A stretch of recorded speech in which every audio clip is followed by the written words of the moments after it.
Hello दोस्तों, नमस्कार। एक बार फिर से स्वागत है आपके अपने यूट्यूब चैनल देव जीके ट्रिक्स में। तो दोस्तों यहाँ पर देख सकते हैं कि पेड एग्जाम की कंप्लीट तैयारी चल रही है। यहाँ पर देख सकते हैं आपका जो सिलेबस है उस सिलेबस को हम कवर कर रहे हैं। सिलेबस की जो आपकी क्लास होती है वो 11:45 में ऑब्जेक्टिव क्वेश्चन के माध्यम से आपके टॉपिक वाइज आपके सिलेबस को कवर करा रहे हैं। तो उसको आप लोग जरूर देख लीजिएगा। प्लेलिस्ट में सभी वीडियो आपको मिल जाएंगे। काफ़ी समस्या आप लोगों में से साइंस की आ रही है और इकोनॉमिक्स की आ रही है। तो अभी आपको साइंस की वीडियो और आपके इकोनॉमिक्स की जो आपकी टॉपिक है, जो आपका सिलेबस है, उसके आपको वीडियो मिलेंगे। तो उसको भी आप लोग कवर कर सकते हैं। यानी आपकी जो समस्या है ना, उस समस्या का समाधान जल्दी यहाँ पर मिलेगा। और इसके बाद आपको 2-3 दिनों के बाद आपकी मैराथन क्लास से आपकी स्टार्ट हो जाएंगी। यानी देखा जाए तो आप लोगों में से जो आपके कह सकते हैं हर एक टॉपिक की जो आपकी मैराथन है वो आपको मिलेंगे। तो आप लोग नए हैं तो चैनल को सब्सक्राइब कर लीजिएगा। और इस क्लास के जस्ट बाद जो हमारी क्लास होगी वो भी आज बेहतरीन क्लास होने वाली है, जो कि यहाँ पर देखा जाए तो भारतीय शास्त्रीय संगीत से रिलेटेड होगा।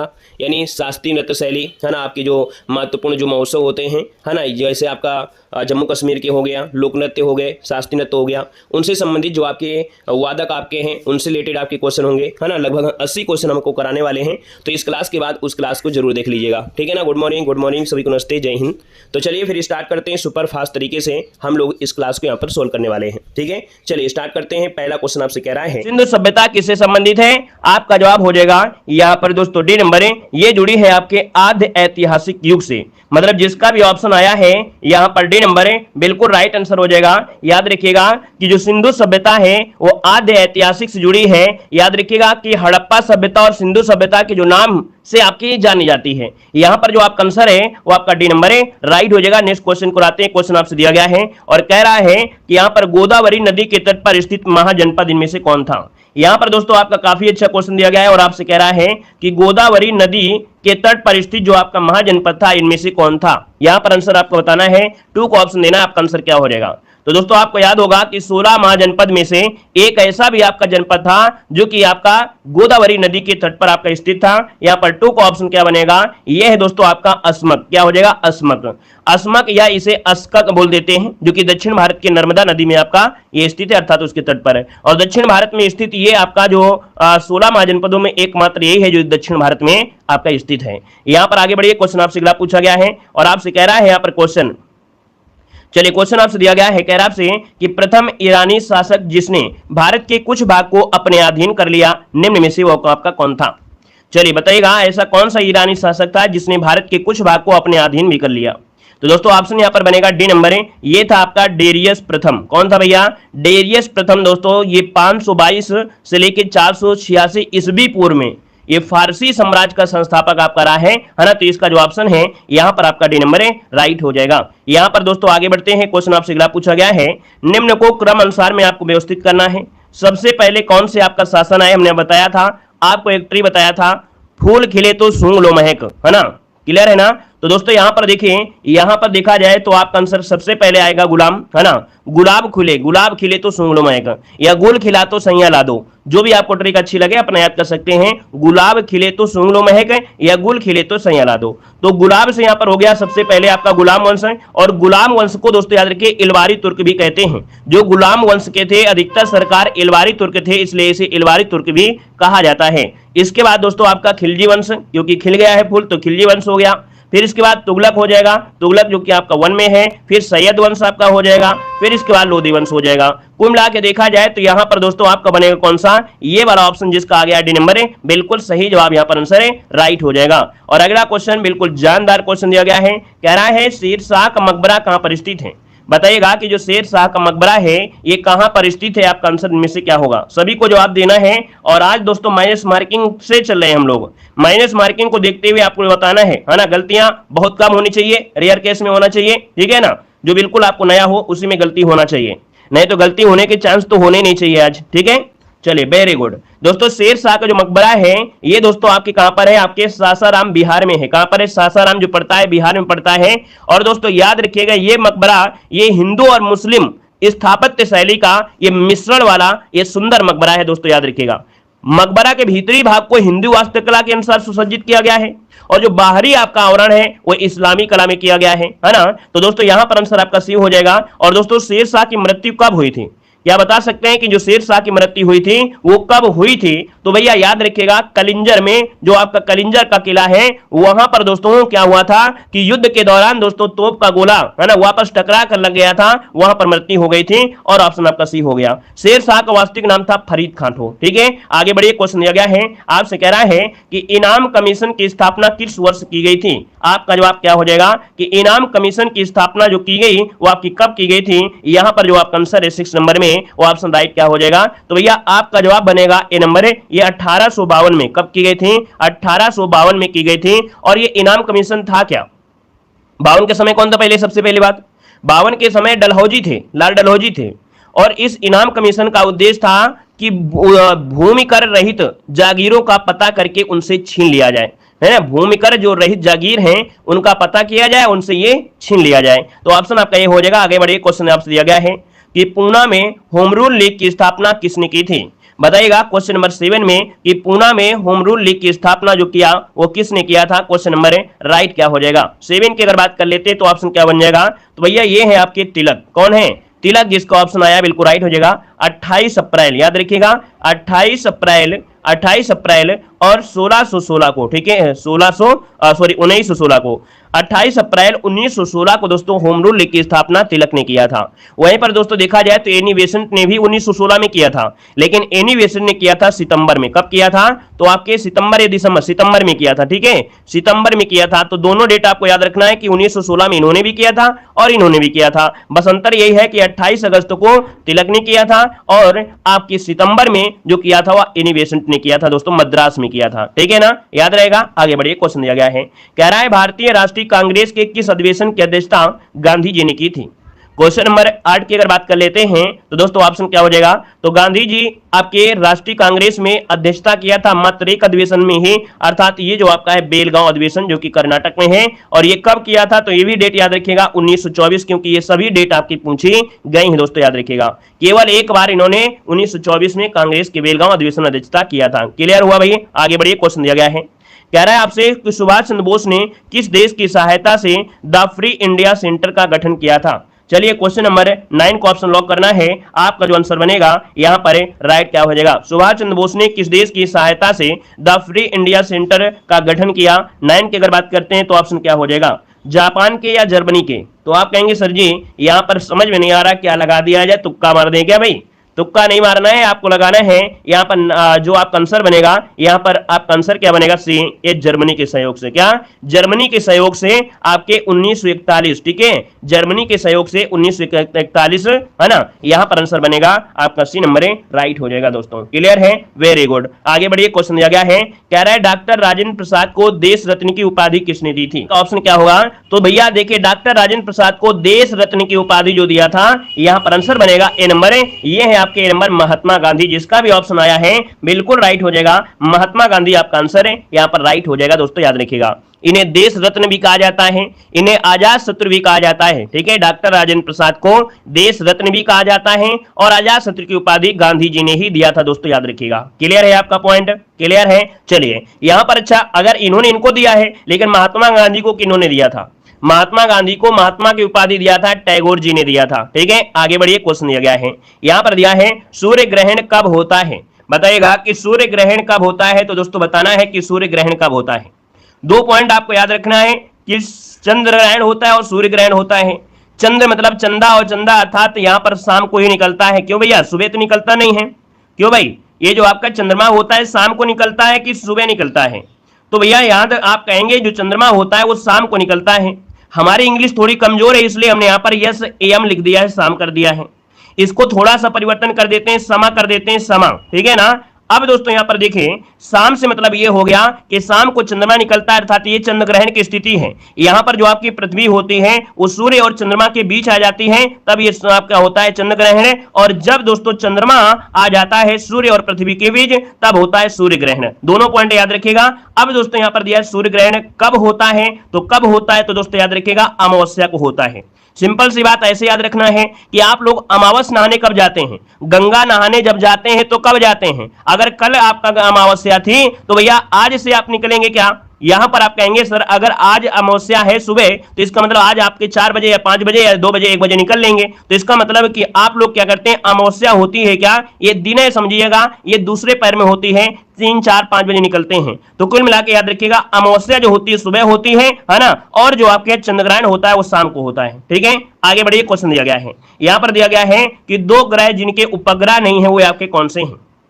चलिए बताइए, यहां पर दिया गया है कि 2 ग्रह जिनके उपग्रह ही नहीं है, तो भैया जिनके उपग्रह नहीं है, जिनके चंद्रमा नहीं है, तो भैया ये है आपके बुध और शुक्र, है ना। इनके कोई उपग्रह नहीं है, कोई चंद्रमा नहीं है, यहां पर आंसर आपका बी नंबर राइट हो जाएगा। क्वेश्चन आपसे दिया गया है, कह रहे पृथ्वी का व्यास कितना है?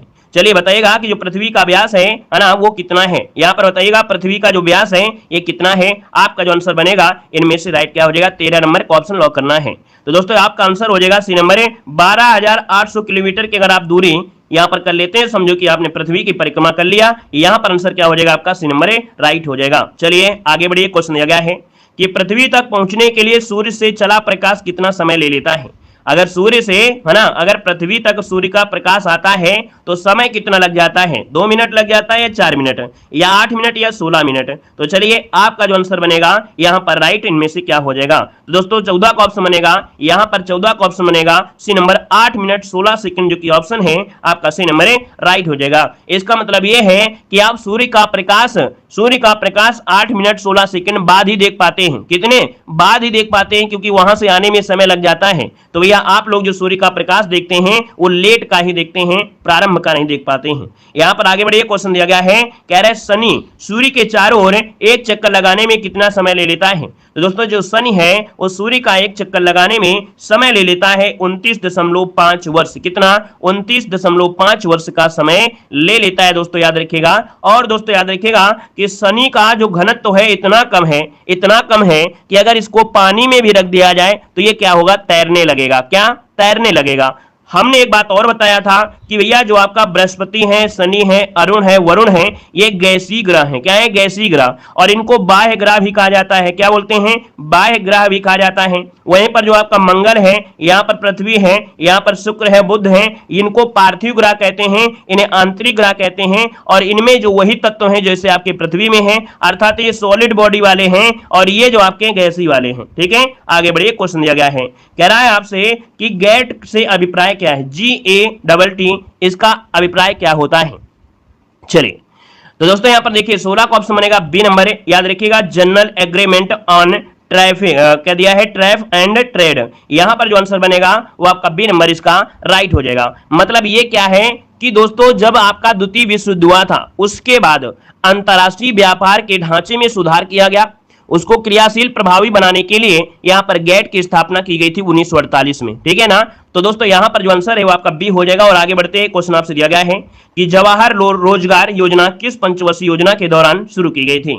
जवाब देना है, आपका जो आंसर है यहां पर राइट क्या हो जाएगा? दोस्तों यहां पर जवाब लगभग सबका सही है दोस्तों। 17 नंबर का जो ऑप्शन है डी वाला, ये 7वीं पंचवर्षीय योजना में थी। बहुत लोग यहां पर बी दे रहे हैं, याद रखिएगा जो 17 का ऑप्शन है वो राइट हो जाएगा। यहां पर आपका डी नंबर 7वीं पंचवर्षीय योजना आपका आंसर है राइट हो जाएगा, जो कि दोस्तों आपके 1989 को जवाहर रोजगार योजना शुरू की गई थी। अगले क्वेश्चन को आते हैं। क्वेश्चन दिया गया है कि नरसिम्हन समिति का संबंध किससे है? नरसिम्हन समिति का जो संबंध है वो आपकी किससे है? यहां पर आंसर राइट किया जाए तो नरसिम्हन समिति का दोस्तों याद रखिएगा ये था बैंकिंग सुधार से थे, बैंकिंग क्षेत्र सुधार, जिसका ऑप्शन आ रहा है ए नंबर इसका राइट हो जाएगा। यहां पर दोस्तों आगे बढ़िए, क्वेश्चन दिया गया है, कह रहा है 8 नवंबर 2016 को मोदी सरकार द्वारा क्या घोषणा की गई थी? चलिए भैया बताना है 8 नवंबर 2016 को मोदी सरकार द्वारा क्या घोषणा की गई थी, जवाब देना है। और एक बार भैया जितने लोग नए जुड़े हैं ना वो लोग जय हिंद लिख दीजिएगा, हमें पता तो चल पाए कितने लोग हमारे इस परिवार से नए जुड़े हैं। ठीक है ना, जितने लोग यहाँ पर नए जुड़े हैं वो लोग जय हिंद जरूर लिख लीजिएगा, पुराने वाले जय हिंद वंदे मातरम लिखिएगा, पता चले दोनों में अंतर। ठीक है, बहुत अच्छे। चलिए सभी का वेलकम है, सभी का वेलकम है। देखिए आपका जो आंसर है 19 नंबर में जो ऑप्शन आ गया है वो राइट इनमें से क्या हो जाएगा? चलिए 19 की अगर बात कर लेते हैं तो दोस्तों ऑप्शन में से क्या होगा, ये भैया डी नंबर विमुद्रीकरण किया गया था। क्या किया गया था, विमुद्रीकरण किया गया था। यहां पर जो आंसर है वो आपका बनेगा डी नंबर विमुद्रीकरण, आपका आंसर राइट हो जाएगा। मतलब 500 रुपए और 1000 रुपए की जो करेंसी नोट थे उनको बंद कर दिया गया था, चलन से बाहर कर दिया गया था। और इसके बाद आगे बढ़िए, क्वेश्चन आपसे दिया गया है, कह रहा आपसे यहां पर क्या, हाँ सर लुट गए थे कह रहा है पहला मानव विकास सूचकांक किस अर्थशास्त्री ने तैयार किया था। चलिए वेलकम है सभी को, वेलकम है सभी का स्वागत है। यहां पर दिया पहला मानव विकास सूचकांक किस अर्थशास्त्री ने तैयार किया 20 नंबर में, तो दोस्तों ऑप्शन बी हो जाएगा, ये है महबूब उल हक। कौन है, महबूब उल हक है। अगर आपसे पूछे कहां के हैं, पाकिस्तानी हैं। ये 1990 में इन्होंने ये पहला विकास सूचकांक जारी किया था। यहां पर आगे बढ़िए, क्वेश्चन दिया गया है कि 1935 के अधिनियम द्वारा स्थापित संघ में अवशिष्ट शक्तियां किसको दी गई हैं। दोस्तों देखिए 1935 में जो अधिनियम आया था उसमें बताया गया था कि संघ में जो अवशिष्ट शक्तियां होती हैं वो किसमें निहित होती हैं। तो दोस्तों आपका 21 नंबर का ऑप्शन क्या बनेगा, तो यहां पर दोस्तों आपका गवर्नर जनरल क्या हो जाएगा, गवर्नर जनरल हो जाएगा। यहां पर दोस्तों दिया गया है जो कि ऑप्शन है आपका कि देखो 3 अनुसूचियां थी, संघ सूची, प्रांतीय सूची और आपकी एक समवर्ती सूची। अब इसमें से जो आपके कह सकते हैं कि आपातकालीन अर्थात जो विदेशी प्रतिरक्षा या कुछ आपातकालीन उपबंध थे वो समस्त शक्ति गवर्नर जनरल में आपकी व्याप्त कर दी गई थी। यहां पर आगे बढ़िए, क्वेश्चन आपसे अगला पूछा गया है, कह रहा आपसे संविधान सभा में सदस्यों का निर्वाचन कैसे होता है। संविधान सभा में सदस्यों का निर्वाचन कैसे हुआ था, तो यहां पर आप कहेंगे प्रांतीय विधानसभा के सदस्यों के द्वारा, प्रांतीय संविधान सभा के सदस्यों के द्वारा हुआ था, है ना। 10 लाख की जनसंख्या पर एक प्रतिनिधि यहां पर शामिल किया गया था, चुना गया था। आगे बढ़िए, क्वेश्चन दिया गया है कि निम्न में से किस स्थिति में किसी भारतीय नागरिक की नागरिकता समाप्त हो सकती है। भैया यह बताना है, आप सभी को यह बताना है कि भारतीय नागरिक की नागरिकता जो समाप्त हो सकती है वो कैसे समाप्त हो सकती है। आप कहेंगे यहां पर दिया गया है परित्याग करने पर, है ना, अगर अपनी इच्छा से छोड़ देता है, पर्यावसान के द्वारा, वंचित किए जाने पर, मतलब ऑप्शन डी नंबर इसका राइट हो जाएगा। इनमें से सभी आपका आंसर है राइट हो जाएगा। नेक्स्ट क्वेश्चन को आते हैं। क्वेश्चन दिया गया है कि भारतीय संविधान का अनुच्छेद 19 जो आपका है ये क्या प्रदान करता है। यहां पर क्वेश्चन नंबर 24 लॉक किया जाए। क्वेश्चन नंबर 24 की अगर बात कर लेते हैं तो दोस्तों ऑप्शन बनेगा ए नंबर है। याद रखिए 6 प्रकार की स्वतंत्रताओं को यहां पर जो आंसर है वो आपका ए नंबर है, राइट हो जाएगा। 6 प्रकार की स्वतंत्रता प्रदान करता है। अगला क्वेश्चन दिया गया है कि निम्नलिखित में से किसको संविधान द्वारा मौलिक अधिकारों के संरक्षण की शक्ति प्रदान है, याद दी गई है। किसको संविधान द्वारा मौलिक अधिकारों के संरक्षण की शक्ति दी गई है दोस्तों 25 नंबर में, तो 25 को ऑप्शन बनेगा यहां पर डी नंबर है। याद रखिए सर्वोच्च न्यायालय एवं उच्च न्यायालय को प्रदान की गई है, ऑप्शन बनेगा यहां पर डी नंबर है। और आगे बढ़िए, क्वेश्चन आपसे अगला पूछा गया है, आपसे कह रहा है कि बीसीजी टीके किस रोग के लिए लगाए जाते हैं। बीसीजी के जो टीके हैं ये किस रोग के लिए लगाए जाते हैं, तो आप कहेंगे सर जी ये क्वेश्चन तो बहुत बार पढ़े हैं, आपके 6 रोग के लिए लगाए जाते हैं। अर्थात जो ऑप्शन आ गया है यहां पर आपका बी नंबर है वो आपका राइट आंसर है, हो जाएगा दोस्तों। क्लियर है। आगे बढ़िए, क्वेश्चन दिया गया है, कह रहा है डायोड वह युक्ति है जो धारणा को क्या करती है। भैया यहां पर जवाब दीजिए, डायोड क्या होता है। डायोड जो होता है ये क्या करता है, यहां पर जवाब देना है। तो चलिए भैया 27 नंबर को ऑप्शन लॉक करिएगा। ये एक दिशा में प्रवाहित होने देता है, अर्थात 27 का जो ऑप्शन है यहां पर ये हो जाएगा एक दिशा में प्रवाहित होने देती है। जो आपकी धारा होती है, धारा को एक दिशा में ही प्रवाहित करने देती है, जो आपकी डायोड होती है। यहां पर अगला क्वेश्चन आपसे दिया गया है कि निम्नलिखित में से कौन रेडियोधर्मी नहीं है, कौन रेडियोधर्मी नहीं है। चलिए 28 नंबर रेडियोधर्मी में दोस्तों यहां पर देखें, यहां पर यूरेनियम है, फ्रांसियम है, थोरियम है, लेकिन जो आपका लेड दिया गया है लेड, ये लेड को हम लोग सीसा बोलते हैं। ये प्रकृति में स्थायी तत्व आपका है, प्रकृति में स्थायी तत्व अर्थात प्रकृति में पाया जाने वाला है। तो यहां पर जो आपका आंसर है वो आपका बी नंबर इसका राइट हो जाएगा। नेक्स्ट क्वेश्चन को आते हैं। क्वेश्चन दिया गया है कि नाइक्रोम निम्न में से किसकी मिश्र धातु है। नाइक्रोम निम्न में से किसकी धातु है दोस्तों, यहां पर जवाब देना है। तो नाइक्रोम जो होता है, नाइक्रोम जो होता है वो निकेल और क्रोमियम को मिलाने से बनता है, निकेल और क्रोमियम को मिलाने से बनता है, ठीक है ना। अगर आपसे पूछे सर जी ये बताइएगा कि तांबा और जस्ता को मिला दिया जाए, तांबा और जस्ता को मिला दिया जाए तब क्या बनेगा, जल्दी से बताइएगा कि तांबे और जस्ता को मिला दिया जाए तो क्या बनेगा, और तांबा और टिन को मिला दिया जाए तो क्या बनेगा। ये चीजें आपको बिल्कुल पता होना चाहिए। तो दोस्तों याद रखिए तांबा और जस्ता मिला दिया जाए तब बनता है पीतल। क्या बनता है, पीतल बनता है, पीतल, ठीक है ना। और अगर आपसे ये बोल दें कि तांबा और टिन को मिला दिया जाए तब क्या होता है, तब कांसा बनता है। क्या बनता है, कांसा बनता है, कांसा बनता है, ठीक है ना। क्लियर है, नोट कर लीजिएगा। आगे बढ़िए, क्वेश्चन दिया गया है, कह रहा है वयस्क पुरुषों में मस्तिष्क का औसत भार क्या होता है। चलिए दिया गया है कि वयस्क पुरुषों में मस्तिष्क का जो औसत भार होता है वो कितना होता है। तो दोस्तों याद रखिए ऑप्शन सी हो जाएगा 1336 ग्राम। कितना होता है? 1336 ग्राम होता है, और ये होता है पुरुषों में। ठीक है, ये होता है पुरुषों में। और कहा जाता है महिलाओं की दिमाग कम होता है, तो इसका मतलब उनका औसत भार कितना होता है? उनका औसत भार दोस्तों होता है कितना? यहाँ पर 1198 ग्राम होता है। ठीक है, 1198 ग्राम होता है। ये महिलाओं में क्या होता है? उनके दिमाग थोड़ा कम होता है, लेकिन दिमाग फास्ट बहुत काम करता है। ठीक है ना।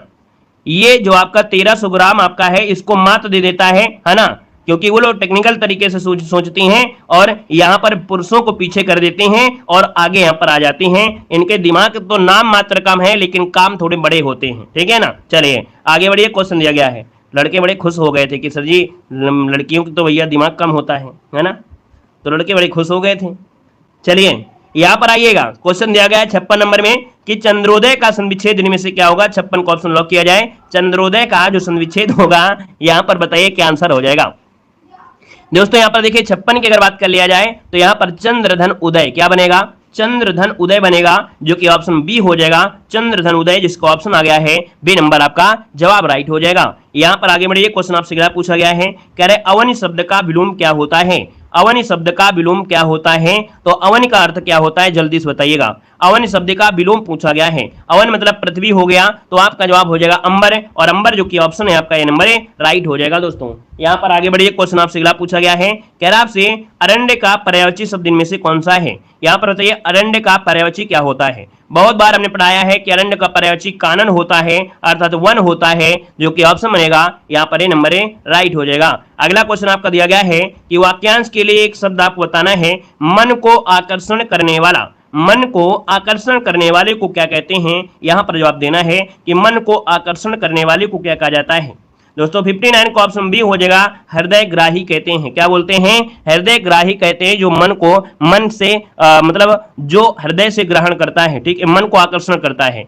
मन को आकर्षण करने वाले अर्थात मोहित करने वाले को हृदय ग्राही कहते हैं, है ना। और यहां पर हितैषी कहा जाता है जो हित चाहने वाला होता है। ठीक है, आगे बढ़िए। क्वेश्चन दिया गया है, कह रहा आपसे निम्नलिखित में से पुल्लिंग की पहचान करना है। यहाँ पुल्लिंग जो आपका है कौन सा हो जाएगा? यहाँ पर 60 नंबर का ऑप्शन लॉक किया जाए। तो भैया 60 का ऑप्शन देखिए, आपका जवाब भी यहाँ पर काफी लोग दे रहे हैं। यहाँ पर याद रखिएगा, कह रहा है पुल्लिंग क्या है? मोरनी, बेटी, घोड़ी और शिक्षक। तो ऑप्शन देखिए डी नंबर राइट हो जाएगा। शिक्षक कैसा है ना, तो आपका जवाब डी हो जाएगा। नेक्स्ट क्वेश्चन आपसे दिया गया है कि हुमायूं नामा किसने लिखी है? चलिए बताइएगा, हुमायूं नामा किसने लिखा है? 81 का ऑप्शन लॉक किया जाए। तो चलिए दोस्तों बताइएगा, हुमायूं नामा जो लिखा है वो किसने लिखा है? आपका आंसर क्या होगा? चलिए तो दोस्तों यहाँ पर देखिए हुमायूं नामा जो कि जवाब आ रहा है गुलबदन बेगम है। कहीं पर गुलबदन बेगम जो कि ऑप्शन बनेगा आपका ए नंबर हो जाएगा। वहीं पर दोस्तों याद रखिएगा गुरु गोविंद सिंह ने, याद रखिएगा गुरु गोविंद सिंह ने जफरनामा लिखा था। यहाँ पर फिरदौसी ने क्या लिखा है? शाहनामा लिखा है। अबुल फजल ने क्या लिखा है? अकबरनामा लिखा है। ठीक है ना, ये सभी पुस्तकें आपकी पूछी गई हैं। अगला क्वेश्चन दिया गया है कि भारत और चीन के बीच अंतर्राष्ट्रीय सीमा रेखा क्या कहलाती है? भारत और चीन के बीच जो अंतर्राष्ट्रीय सीमा रेखा है उसे क्या कहते हैं? 82 का ऑप्शन लॉक किया जाए। चलिए तो दोस्तों यहाँ पर देखिए ऑप्शन आ रहा है आपका मैक मोहन, बिल्कुल सही जवाब आया है। मैक मोहन जिसका आया बिल्कुल राइट हो जाएगा। याद रखिए इसका निर्धारण का जो श्रेय है वो हेनरी मैक मोहन को दिया जाता है। उन्होंने 1914 में इसका निर्धारण किया था। दोस्तों अगला क्वेश्चन लाजवाब क्वेश्चन दिया गया है कि सलीम अली पक्षी अभ्यारण्य कहां पर स्थित है? बताइएगा कि सलीम अली पक्षी अभ्यारण्य ये कहां पर स्थित है? जवाब दीजिए, आपका आंसर क्या हो जाएगा? थोड़ा थोड़ा अंतर आपको मिलेगा। एक सलीम अली पक्षी अभ्यारण्य है और एक सलीम अली राष्ट्रीय उद्यान है। जब राष्ट्रीय उद्यान बोल दे तब आपको जम्मू कश्मीर लगाना है, लेकिन यहां पर पूछा है अभ्यारण्य, और जब अभ्यारण्य बोल दे तो आपको गोवा लगाना है। ठीक है ना, याद रखिए जब अभ्यारण्य बोल देता है कि सलीम अली पक्षी अभ्यारण्य कहां पर है तो आपके गोवा में है, लेकिन जब ये पूछ दे कि सलीम अली पक्षी क्या सलीम अली राष्ट्रीय अभ्यारण्य क्या बोल दे? राष्ट्रीय अभ्यारण्य। जब बोल देता है राष्ट्रीय अभ्यारण्य और जब अभ्यारण्य बोल दे अभ्यारण्य तब क्या लगाना है? जम्मू कश्मीर। दोनों चीज एक साथ नोट करिएगा, नहीं गड़बड़ी हो जाएगी। यहां पर आगे बढ़िए। क्वेश्चन दिया गया है कि प्रथम लोकसभा उपाध्यक्ष कौन थे? प्रथम लोकसभा उपाध्यक्ष कौन थे? क्वेश्चन नंबर 84 ऑप्शन को लॉक करते हैं।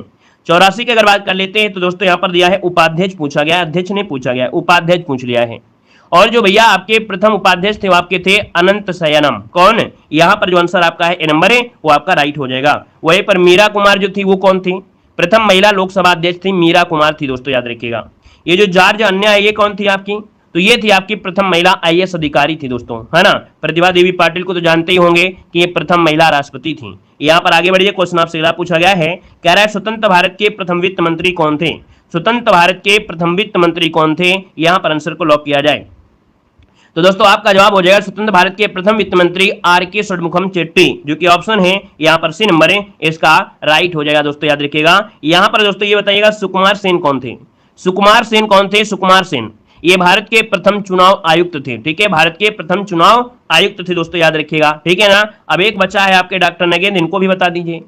ये अंतरराष्ट्रीय न्यायालय में नियुक्त प्रथम भारतीय न्यायाधीश थे, क्या, अंतरराष्ट्रीय न्यायालय में नियुक्त होने वाले प्रथम भारतीय न्यायाधीश थे डॉक्टर नागेंद्र सिंह, ठीक है। आगे बढ़िए, क्वेश्चन आपसे अगला पूछा गया है, कह रहा है नागालैंड की आधिकारिक भाषा क्या है। 86 नंबर का ऑप्शन देना है और आपका जवाब इनमें से क्या हो जाएगा कि नागालैंड की आधिकारिक भाषा क्या है।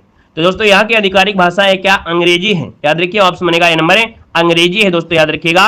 और यहाँ पर दोस्तों दिखा जाए कोयांग और चांग यहाँ की और भी आपकी भाषाएं हैं, है ना। मिजो भाषा जो आपकी है कहाँ की है, मिजो भाषा जो आपकी है ये कहाँ की है, मिजोरम की है, याद रखिएगा।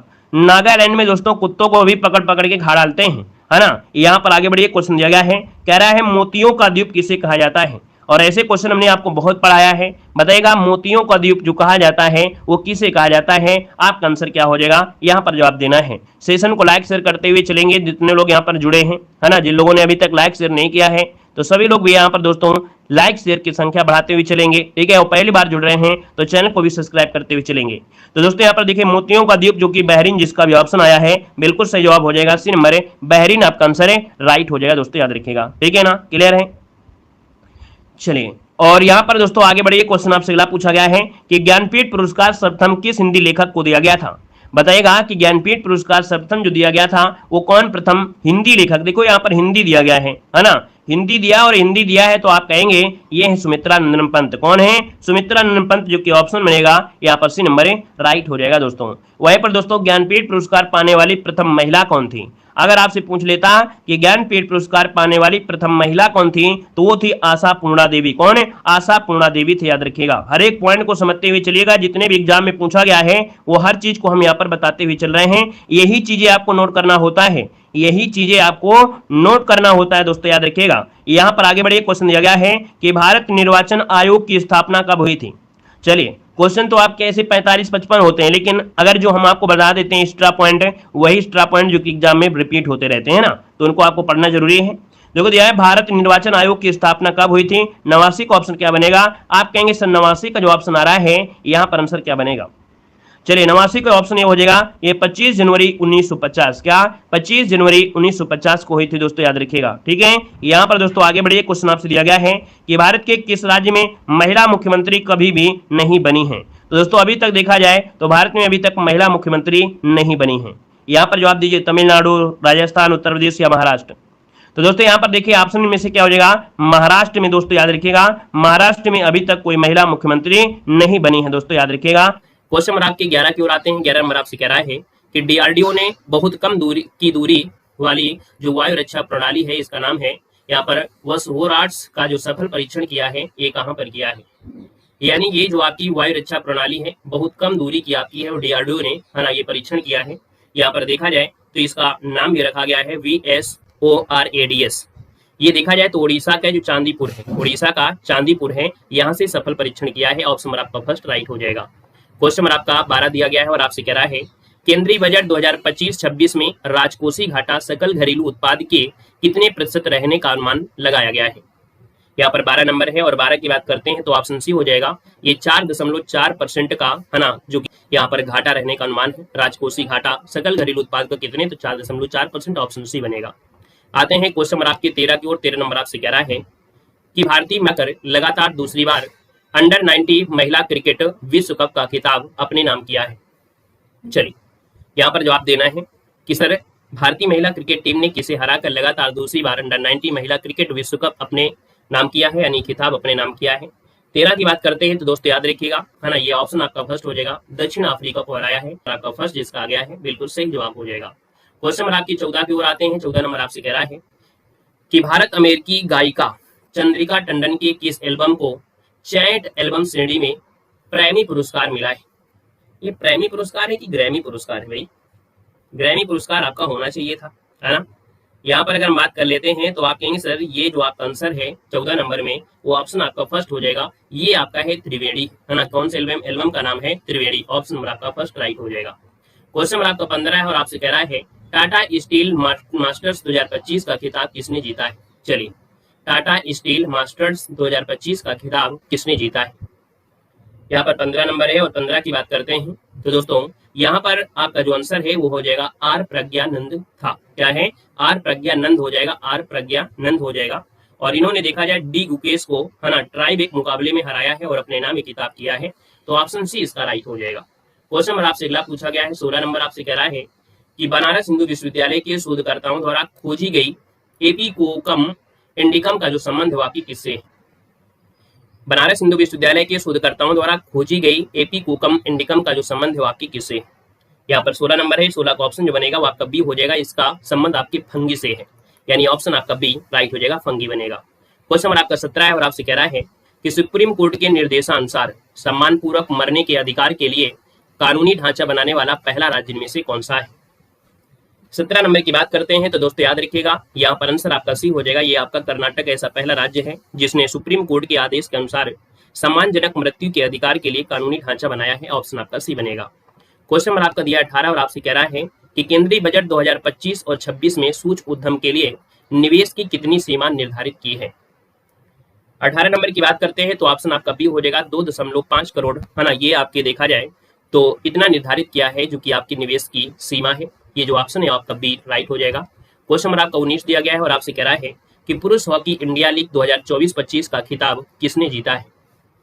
यहाँ पर 19 नंबर है और 19 की बात करते हैं तो दोस्तों याद रखिएगा यहाँ पर हॉकी इंडिया लीग 2024-25 का जो खिताब अपने नाम किया है वो है सराची राय बंगाल टाइगर्स ने किया है, यानी आपका जो आंसर है वो आपका फर्स्ट यहाँ पर राइट हो जाएगा। दोस्तों याद रखिएगा, तो यहाँ पर देखा जाए तो आपकी पुरुष लीग में आपका सराची रायगढ़ बंगाल टाइगर है, और वहीं पर अगर आपसे महिलाओं में पूछ ले कि महिलाओं में कौन है, तो महिलाओं में याद रखिए ओडिशा वॉरियर्स है, ओडिशा वॉरियर्स है। तो यहाँ पर आंसर आपका बनेगा फर्स्ट। अगर हम आपसे पूछे सर इसने जो हराया वो किसको हराया है, तो वो हराया है आपके हैदराबाद तूफान्स को हराया है, ठीक है।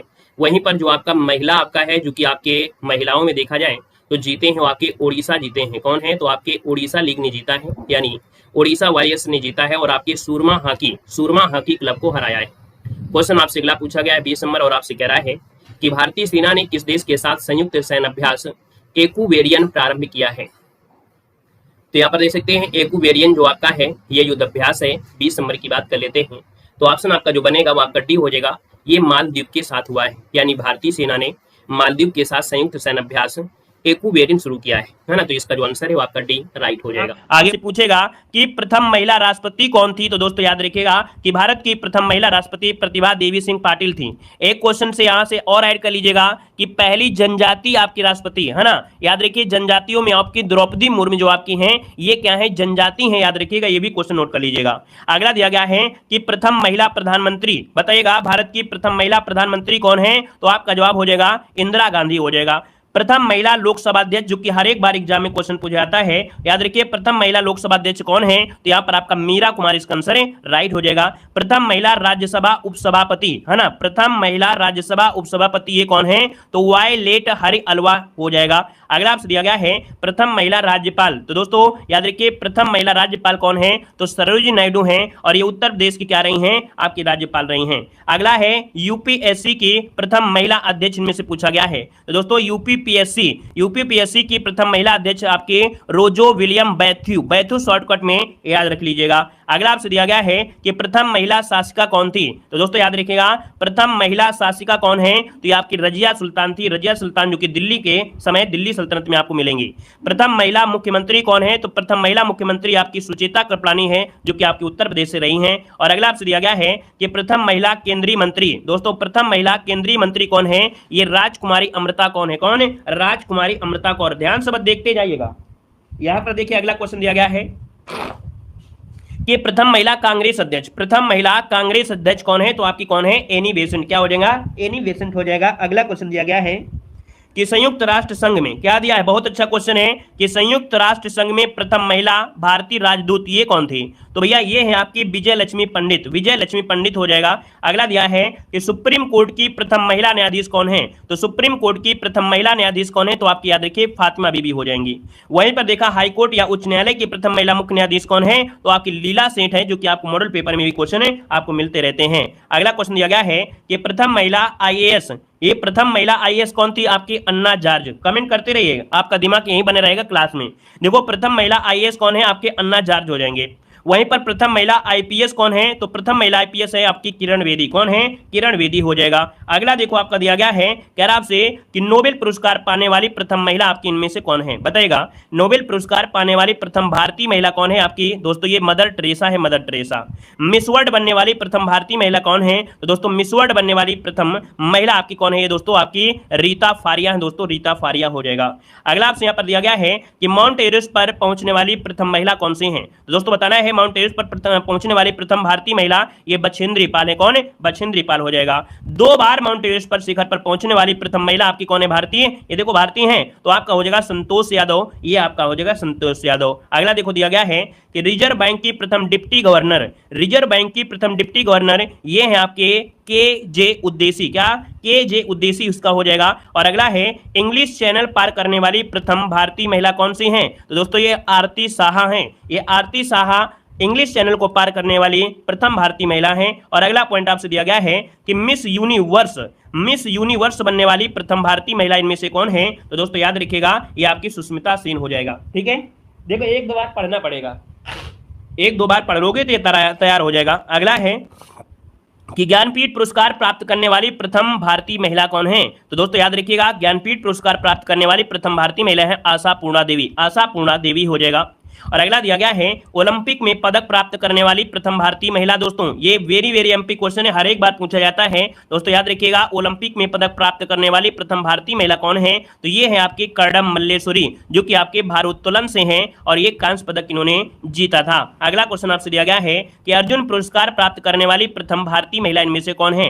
तो अर्जुन पुरस्कार प्राप्त करने वाली ये है आपके एन लम्सडेन, हॉकी में 1961 में यहाँ पर हो जाएगा। अगला है अर्जुन एवं राजीव गांधी खेल रत्न दोनों पुरस्कार प्राप्त करने वाली ये प्रथम भारतीय महिला हैं, इनका नाम है कुंज रानी, जिन्हें याद रखिए ग्रैंड ओल्ड लेडी कहा जाता है। इन्हें याद रखिए ग्रैंड ओल्ड लेडी के नाम से जानते हैं कुंज रानी को, और इन्होंने अर्जुन और राजीव गांधी खेल रत्न दोनों पुरस्कार प्राप्त किया है। अगला क्वेश्चन आपसे दिया गया है ओलंपिक में महिला कुश्ती में कांस्य पदक विजेता कौन है? वीडियो को लाइक शेयर करते चलिए भाई, वीडियो को लाइक शेयर करते चलिए, ध्यान देते रहिए।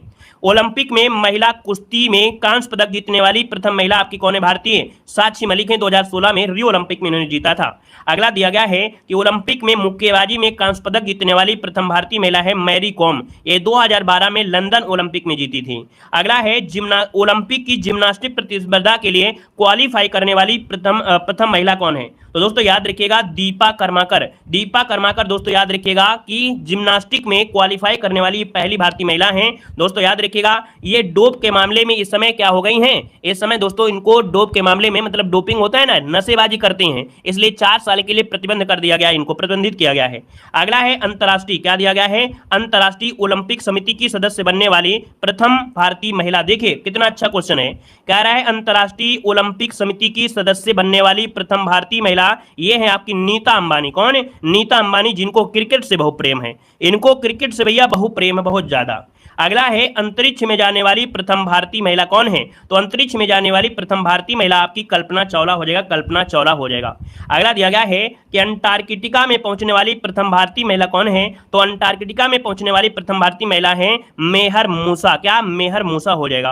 और अगला है कि दक्षिणी ध्रुव पर पहुंचने वाली प्रथम भारतीय महिला कौन है? तो दक्षिणी ध्रुव पर पहुंचने वाली है रानी कौशल धर्मसट्टू, क्या नाम है? रीना है, रीना कौशल धर्मसट्टू ऑप्शन बनेगा यहां पर। और अगला है कि प्रथम महिला स्नातक, दोस्तों याद रखिए कि भारत में ऐसी पहली महिला रही हैं जिन्होंने स्नातक किया था, इनका नाम है दोस्तों याद रखिए कादम्बिनी, क्या दिया है? कांदबिनी गांगुली एवं चंद्रमुखी बसु, ये है 1883 में किया था। अगला दिया गया है कि प्रथम महिला स्नातक, देखो यहां पर दिया गया है प्रथम महिला स्नातक, वो भी आनर्स के रूप में, तो आनर्स में थे आपकी कामिनी राय थी दोस्तों, ये आपके 1886 में। और अगला है कि 7 समुद्र पार, है ना, क्या दिया है? 7 समुद्र वाला गाना सुने हैं ना आप लोग? सात प्रमुख सागर तैरकर पार करने वाली ये प्रथम भारतीय महिला कौन है? बुला चौधरी है। कौन? बुला चौधरी है दोस्तों, याद रखिएगा। और अगला आपसे दिया गया है कि साहित्य अकादमी पुरस्कार जीतने वाली प्रथम महिला कौन सी है? तो साहित्य अकादमी पुरस्कार जीतने वाली प्रथम महिला कौन है? तो ये है अमृता प्रीतम। क्या हो जाएगा? अमृता प्रीतम हो जाएगा। और अगला दिया गया है कि राष्ट्रीय महिला आयोग की प्रथम महिला अध्यक्ष पूछा गया है। राष्ट्रीय महिला आयोग की प्रथम महिला अध्यक्ष पूछा गया है जयंती पटनायक। क्या हो जाएगा? जयंती पटनायक हो जाएगा। और अगला आपको देखो दिया गया है, हमने आपको स्पेशल डोज स्ट्रेटेजी के में आपको पढ़ाया भी होगा, आपको याद आ जाएगा। देखो दिया गया है कि प्रथम महिला दूरदर्शन समाचार वाचक। देखिए बताइए क्या आंसर हो जाएगा। कह रहा है प्रथम महिला दूरदर्शन समाचार का जो वाचन किया था किसने किया था? तो ये प्रतिमा पुरी है, आपको स्पेशल डोज में पढ़ाया जरूर होगा। यहां पर दिया है भारतीय सिनेमा की प्रथम अभिनेत्री। भारतीय सिनेमा की प्रथम अभिनेत्री कौन थी? ये देविका रानी थी दोस्तों, याद रखिए देविका रानी हो जाएगा। यहां पर ओलंपिक में रजत पदक जीतने वाली प्रथम महिला कौन से हैं? तो ओलंपिक में रजत पदक जीतने वाली प्रथम भारतीय महिला थी दोस्तों पीवी सिंधु, जो कि आपके बैडमिंटन से आपकी जुड़ी हैं। अगला दिया गया है प्रथम महिला मेयर। दोस्तों प्रथम महिला मेयर ये है आपकी तारा चेरियन, ये आपकी कहां से है? चेन्नई से थी। अगला आपसे दिया गया है कि राज्यसभा के लिए नामांकित होने वाली प्रथम अभिनेत्री।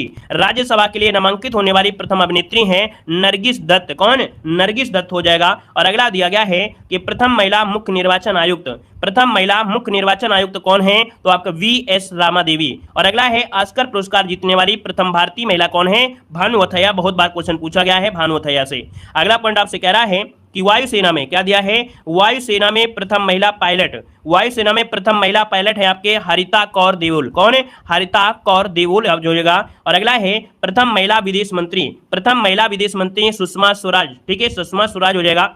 स्टेट बैंक की प्रबंध निदेशक, देखिए यहां पर याद रखिए कि स्टेट बैंक की प्रथम है ना प्रबंध निदेशक आपके हैं भारतीय अरुंधति भट्टाचार्य हो जाएगा। और अगला है वायुसेना की प्रथम महिला, वो भी लड़ाकू विमान पायलट। देखिए वायुसेना की प्रथम महिला वो भी लड़ाकू विमान पायलट आपकी कौन है? तो दोस्तों याद रखिएगा यहाँ पर अवनी चतुर्वेदी, भावना कंठ और मोहना सिंह हो जाएगा, जिसमें से यहाँ पर आपकी मेन रही थी अवनी चतुर्वेदी थी। अगला दिया गया है कि नाबार्ड की प्रथम महिला अध्यक्ष कौन है? तो दोस्तों याद रखिए नाबार्ड की प्रथम महिला अध्यक्ष वो भी भारतीय कौन रही हैं? रंजना कुमार रही हैं। प्रथम महिला विदेश सचिव कौन रही हैं? तो आपकी चोकिला अय्यर हो जाएगा।